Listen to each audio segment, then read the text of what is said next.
Do you feel regret? Of course I do. With every shred of my being, my soul, my heart, every morning I wake up and it's like, why am I waking up to this world? インタビューに答えた女性はとある殺人事件の犯人でした。彼女が後悔し続けるその理由とは。2003年1月18日、カナダ・オンタリオ州ミシサガ。ママ、大丈夫？母親の背中を心配そうにさするその少女はサンドラ・アンダーセン。その隣には妹のエリザベスの姿も。どこか疲れた表情の2人は昼間から泥酔していた母親の介抱に追われていました。ただ異様だったのは、親子3人がいるその場所がバスルームで、母親のリンダがお湯を張った浴槽に浸かっていること。酔っ払った彼女がお風呂に入りたいとでも言い出したのでしょうか。違うんです。意識が定まらない母親の姿をじっと見つめていた娘の手には、なぜかキッチンタイマーが。姉妹が測ろうとしていたのは、母親が溺死するまでの時間だったんです。バスタブで母親を溺死させた姉妹。2人はなぜ母親の死を望んだのか。まだ幼い姉妹たちが求めていたものは、周りの大人たちの救いの手だったんです。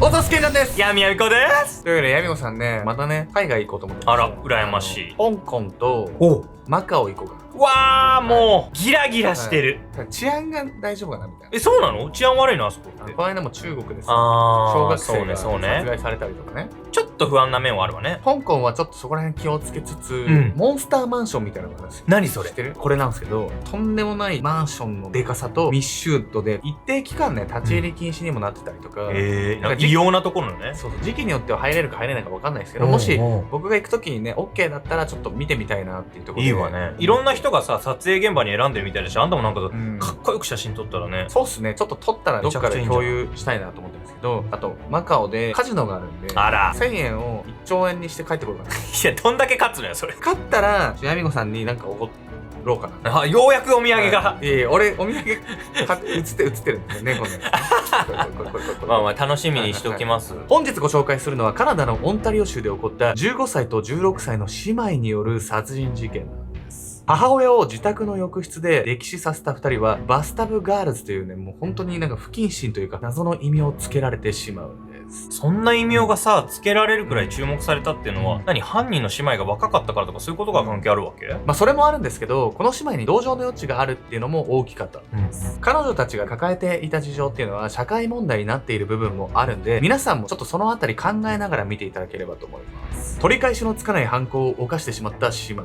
一方で彼女たちに同情した当時の関係者からすると、それは事件ではなく事故としか思えなかったんです。バスタブガールズ。2003年1月18日、カナダ・オンタリオ州ミシサガ。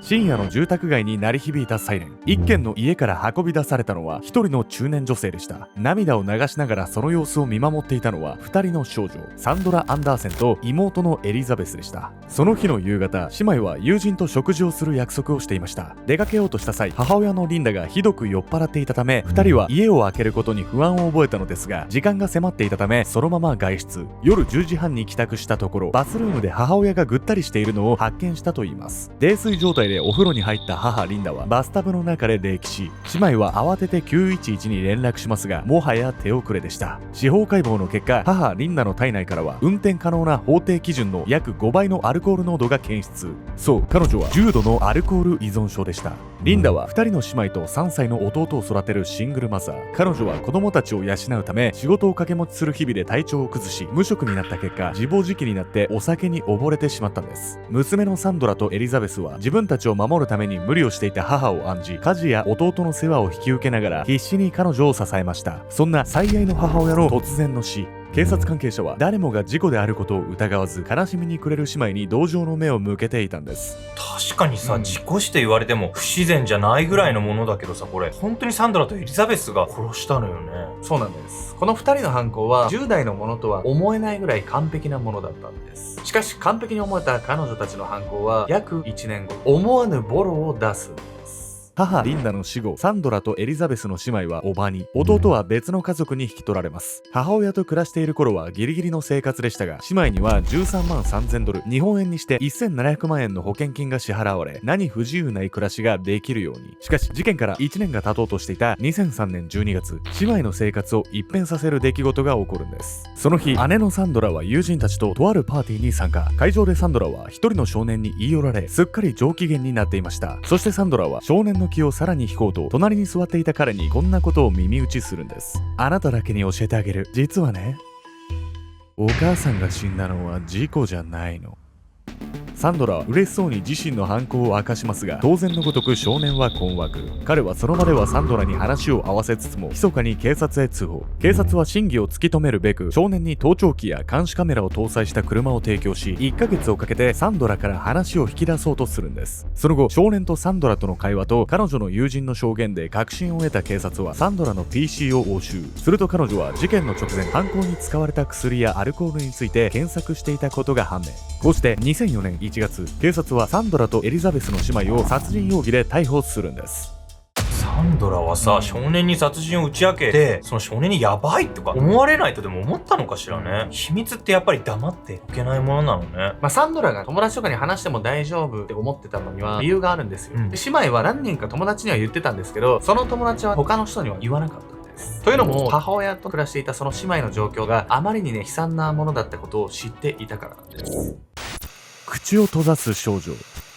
先ほども説明したように、シングルマザーだった母リンダは仕事を掛け持ちして必死に子供たちを守ろうとしていました。そして彼女がダブルワークを始めたのは、一番下の弟を出産した直後、夫が蒸発してしまったため、あまりに突然その試練が訪れてしまったため、リンダは体調を崩してしまったんです。うつ病とアルコール依存症の影響で、リンダは家事や弟の世話がままならなくなり、それらは娘のサンドラ、エリザベスの仕事に。そして実は姉妹が家事に追われるようになったのは、単に2人が母を支えたいと思ったからというだけではありません。あんたたち、やらなきゃいけないことがあるでしょ。さっさとやりな。夕食は食べなくていいから。そう、母リンダは毎晩のように酒によっては姉妹に夕食すら与えず、弟の世話や家事を強要していました。夕食は特別な時に食べるもの。完全に精神を病んだ母親は、そんな意味のわからない理屈を口にし、姉妹を虐待するようになったんです。姉のサンドラは母親のことを祖父母に相談したこともありました。しかし、お母さんの酒癖はサンドラが学校でいい成績を取れば解決するよ。祖父母はそう言って何の根拠もないアドバイスをするだけ。実際に家の中の状況を見ていない彼らは、事態がそこまで深刻だとは考えていなかったのかもしれません。いやいや、学校の成績と母親の飲酒は何も関係がないじゃないのよ。なんでもっとさ、真剣に話を聞いてあげないわけ？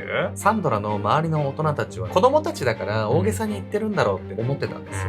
結局、大人は誰も真面目に話を聞いてくれないんだ。祖父母に相談を持ちかけた一件で、サンドラの頭をよぎったのは、彼女が過去にも大人に存在に扱われ、辛い経験をしていたこと。サンドラは幼い頃、大人の知り合いから性的暴行を受けたことがあったんです。そしてトラウマとなったのは、その際に相談に乗ってもらった牧師の一言。相手にはっきりとやめるように言いなさい。牧師は児童相談所に報告するなどの叱るべき対応を取るわけでもなく、ただそう言っただけだったんです。大人は真面目に話を聞いてくれない。祖父母の一件も相まって、そんな脅迫観念を植え付けられたサンドラは、次第に母親の横暴な振る舞いについても誰にも打ち明けられなくなっていくんです。彼女は勇気を振り絞り、児童福祉サービスの職員に相談の約束を取り付けたこともありましたが、またちゃんと話を聞いてくれなかったらどうしよう。大人を前にすると浮かんでくるのは、言い出しにくいことを相談したにもかかわらず、話を軽く流されてしまった後のトラウマ。結局サンドラは児童福祉サービスの職員との相談でも何も話すことができなかったんです。大人に適当にあしらわれる経験っていうのは、私たちが思ってるよりも子供にとっては結構深刻なダメージを負わせるものなのかもしれないわね。ほんとね、そうだと思いますよ。なんかサンドラみたいに自分が受けた被害を周りの大人に誰にも相談できずに時間が経っちゃうみたいな人って結構いると思うんですよ。というわけで本日のメトラキーワード、児童虐待被害の潜在化について。2024年に警視庁が発表した犯罪被害類型別調査によると、児童虐待の経験者109人への質問で誰にも相談していないと答えた被害者の割合は実に 84.4%。DV や虐待などの問題に直面した際、ほとんどの子供がその悩みを人に相談できていないことが分かっています。相談しない理由は、相談先が分からなかった、被害に遭っていると気づかなかったなど、幼さゆえの要因が大半。その次に何もしてくれないと思ったという諦めの気持ちが挙げられます。この結果は、大人はまともに話を聞いてくれないと感じている子供がいかに多いかを物語っているんです。それだけ子供の話をさ、真面目に聞かない大人が多いってことよね。それこそ私たち大人がさ、真剣に捉えて考えていかないと解決しない問題よね、これね。周りの大人たちが問題解決するのをめんどくさがってる感じもしましたよね、これ。誰にも相談できないまま、酒に酔った母親の横暴に耐え抜いていた姉妹なんです。この後2人が母親の殺害を決める明確なきっかけが出てきたんです。幸せへの切符。2001年、母リンダがアルコール依存症とうつ病を発症してからしばらくした頃、彼女はある男性と再婚。新しく一家の主人を得たことで、経済的な問題や娘たちの負担も改善するかに思えました。しかし、このクソ女が痛い、やめて。リンダが再婚した相手は、飲酒運転や DV で逮捕歴のある前科者。リンダも例外なく DV にさらされてしまうんです。結局、男はすぐに DV で再逮捕され、2人は離婚するのですが、その日々はリンダのアルコール依存症とうつ病をさらに悪化させました。リンダは何年も働かず、酒代だけがかさんでいく生活を続け、家計は困窮。娘のサンドラとエリザベスは生活必需品すら買うことができず、いつもボロボロの身なりをしているため、学校でも浮いた存在に。姉妹は放課後遊びに行くクラスメイトたちを遠巻きに眺めては次のように考えていました。綺麗な服を着て家にプールがあったりしたら友達ができるのかな。青春を謳歌するクラスメイトと貧困にあえぐ自分たちのギャップに激しい葛藤を覚えていた2人。同時に彼女たちはその原因を作った母親の自堕落な振る舞いに怒りを覚えるようになりました。こうしてサンドラとエリザベスはついにたどり着いてはいけない思考にたどり着いてしまうんです。私たちだって好きな服を買いたいし、好きな時に遊びに出かけたい。そうだ、ママを殺せば保険金で遊べるじゃない。貧しくてさ、遊びにも行けなくて辛い思いしてて、そこからどうにか抜け出さなきゃいけないっていう気持ちはわかるんだけど、そこから殺人を選んでもさ、いい方向に転じるなんてないと思うんだけどね、私は。そんな正常な判断もできないぐらいこの姉妹っていうのは追い詰められていたんです。これもう本当にね、相談を持ちかけられた大人がもっと真剣に向き合ってればって思っちゃいますよね。当時母リンダには13万3000ドルの保険金がかけられていました。そのことに気づいた娘のサンドラとエリザベスは、病んでしまった母を支え続ける生活と貧困から抜け出すため、彼女を殺害する計画を立てるんです。お姉ちゃん、お金が入ったら家を買ってみんなでヨーロッパ旅行に行こうね。殺害計画を立てるさなか、未来の生活に思いを馳せ笑い合う姉妹。追い詰められていた2人はやがてその行動を後悔する日が来ることも想像できなくなっていたのでしょう。そして迎えた2003年1月18日。はいママ、今日もお酒飲むんでしょ。姉のサンドラは母親のリンダに向かい、昼食と同時にウォッカの酒瓶を差し出しました。わかってるじゃない。まだ昼間だというのに嬉しそうに酒を煽り出す母リンダ。そんな母親を冷めた目で眺めながら、サンドラはこう切り出しました。ママ、頭が痛くなるといけないから鎮痛剤を飲んでおいたら。そう促され、母リンダは何の気なしに鎮痛剤を口に運びます。しばらくすると薬とアルコールの影響が相まって、彼女は意識を朦朧とさせ始めるんです。母リンダの寝息がダイニングに響く中、遠くから聞こえてくるのはバスルームの水の音。母親が眠り出したのと同時に、姉妹は浴槽にお湯を張り始めていた。ほらママ、寝る前にお風呂に入らなきゃ。座ったまま眠っていた母親の体を支えると、彼女をバスルームまで誘導する姉妹。母リンダを湯船に浸からせた2人の手にはしっかりと手袋がはめられていた。姉のサンドラは努めて穏やかな声でこう言う。ママ、背中さすってあげるからうつ伏せになって。酩酊状態のリンダは言われるがままサンドラに従った。次の瞬間、母リンダの頭を勢いよく湯船に押し込んだサンドラ。その隣で妹のエリザベスはキッチンタイマーを手にしていた。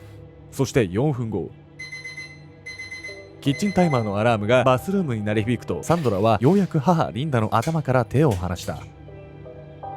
リンダが自分の意思で湯船から顔を上げることはもう二度となかった。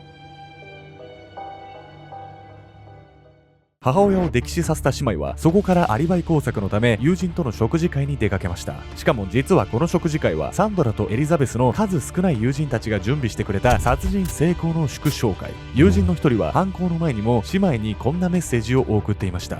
まあ頑張って手袋をはめてね。そう、以前から姉妹に相談を持ちかけられていた友人たちは2人の悲惨な生活を知っていたため、彼女たちの犯行に協力。アリバイ工作のための祝勝会を進んで開催したんです。友人たちはその後も秘密を守り続け、結果サンドラたちの犯行は1年近い間発覚せず、母リンダの死は事故として片付けられていました。事件から約1年後、サンドラがパーティーで知り合った少年に殺人の事実を漏らしたことをきっかけに姉妹は逮捕。そして2006年6月、サンドラとエリザベスは少年犯罪法の規定にのっとり懲役10年の判決を言い渡されます。結局はその後、2人の判決条件は変更され、サンドラは2009年、妹のエリザベスはその翌年に仮釈放。出所後、2人はそれぞれ奨学金で大学へ通い、サンドラは科学者、エリザベスは弁護士の道へ進んだといいます。そして2020年、姉サンドラはカナダのグローバルニュースの取材を受け、事件について自身の胸の内を明かしました。Do you feel regret? Of course I do. With every shred of my being, my soul, my heart, every morning I wake up and it's like, why am I waking up to this for? I felt like my life hasn't been fair and I haven't had a chance. And I do remember, I think I even said I have more potential. Like, it's like I was choosing my life instead of her. Because I also felt like I couldn't live like that anymore. So it's like I either kill her or myself. 後悔と同時に幼い自分たちが当時の状況から抜け出すには母親を殺すしか方法がないと感じていたと語ったサンドラ。もし彼女たち姉妹の周囲に親身になって2人を救い出そうとする大人がいたとしたら、結果はまた違っていたはずです。過酷な家庭環境で過ごす少年少女を救うためには、僕ら大人が自分の子供の頃を思い出し、同じ立場に立たされた気持ちで向き合うことが重要だと思います。あなたは幼少期、大人の冷たい対応に傷ついた経験はありませんか？おざっす。皆さんね、ここで朗報がありまして、秘密結社アルゴメトリーの秋のキャンペーンっていうのが始まりまして、具体的にはね、ご覧の期間で、なんと無料期間でお届けさせていただければと思います。というわけでね、いろんな事件があるんですけれども、この期間においてはね、無料でね、ちょっと参加してみて、サロンを続けようか。ね、含めてね、ご判断いただければと思うんで、サロンに興味あったんだけど、ちょっと最初からお金かかるのはなっていう方は、この無料期間、秋のキャンペーン中にぜひ入ってみてね、ご判断いただければと思います。